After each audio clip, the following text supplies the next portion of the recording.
And Mario, tell us a little about your background, how you got started, and we're excited to hear some of the challenges in your life that have really come to successes. We're very happy to share that with you. Very happy to be here. My story is a very interesting story in the fact that I'm one of the first one in my family out of four older brothers, one older sister, to actually graduate from college.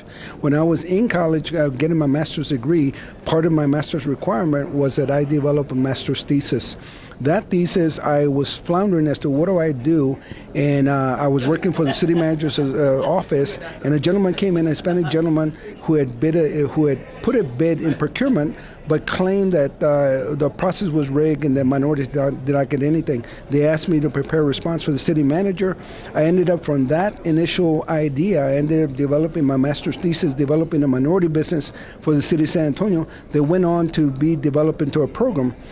It was used as the basis for a federal grant that we got 6 years, $800,000 to develop a minority business program in the city of San Antonio. We developed that program. It won all kinds of accolades. It was cited by the U.S. Conference of Mayors, International City Managers Association.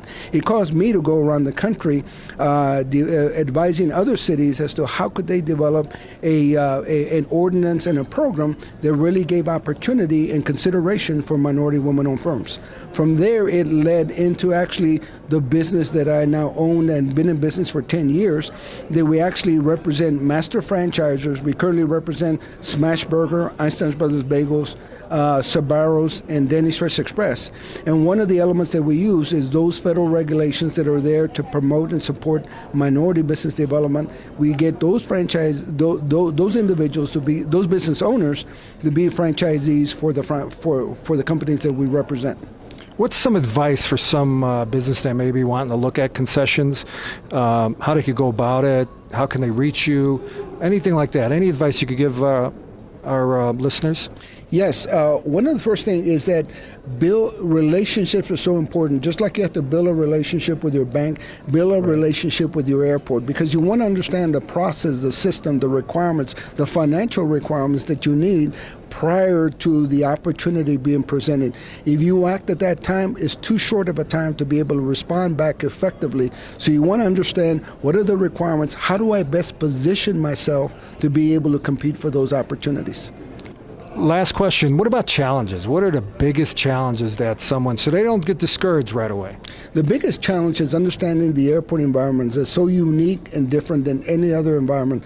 I was one of the senior directors at DFW International Airport for 14 years, and understanding the airport has even gotten more complicated than when I was there. Mm-hmm. You have issues related to security that you didn't have, and because of that, like for example, every employee that you have out there, you're going to spend from $200 to $300 to badging them. So you have an employee comes in, pays $200-300, then tomorrow they say, I don't like it, it's too far. So you lost $300 right there.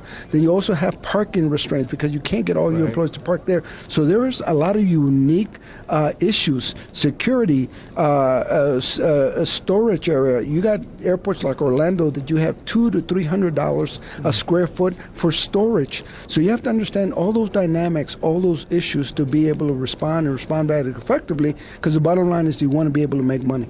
That's great advice, and that'll conclude our interview with Mario here. And here we are with Hispanic Business TV Marketplace for Hispanics.